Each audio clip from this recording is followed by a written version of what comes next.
u farishta emas edi, lekin farishtalar bilan bir darajada edi. Alloh odam atoni yaratganida farishtalarga odam atoga sajda qilishlarini buyurdi. Farishtalar bu buyruqni darhol bajardilar.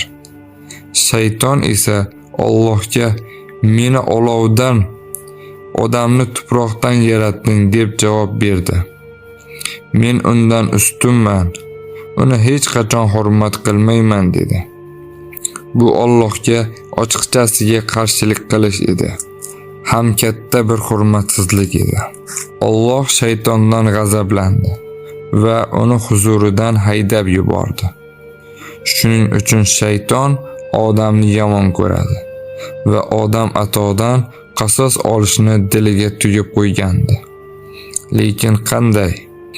Jannatdagi go'zal kunlardan biri edi. Shayton bir daraxt orqasiga yashirindi. U odam ato va momo havoni kuzatib turardi. Shularni bu yerdan quvdirishim kerak dedi va xoinlarcha bir reja tuzdi. "Salom odam, salom havo" deya yashiringan joyidan birdan chiqdi. "Salom senga ham" dedi odam ato bilan momo havo.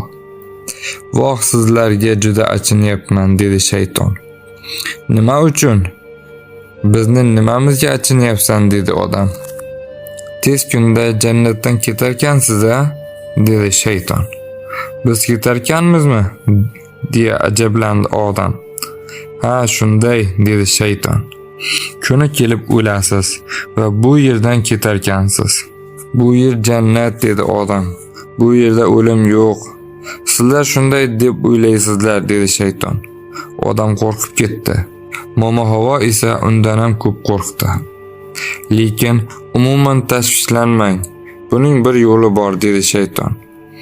Va uzoqdagi bir daraxtni ko'rsatib, "Agar o'sha daraxtning mevasidan yesangiz, hech qachon o'lmaysiz va jannatda abadiy qolasiz" dedi. "Ammo bu taqiqlangan daraxt" dedi odam. "Biz undan hech qachon yemasligimiz kerak. U bizga taqiqlangan" dedi momo havo ham. Shayton esa "Allohga qasamki, men rost gapiryapman" deb javob berdi va yana ko'plab qasamlar ichdi. Shayton shunchalar qasam ichdiki, odam ato bilan momo havo tezda unga ishonishdi. Shundoq ham ular yolg'on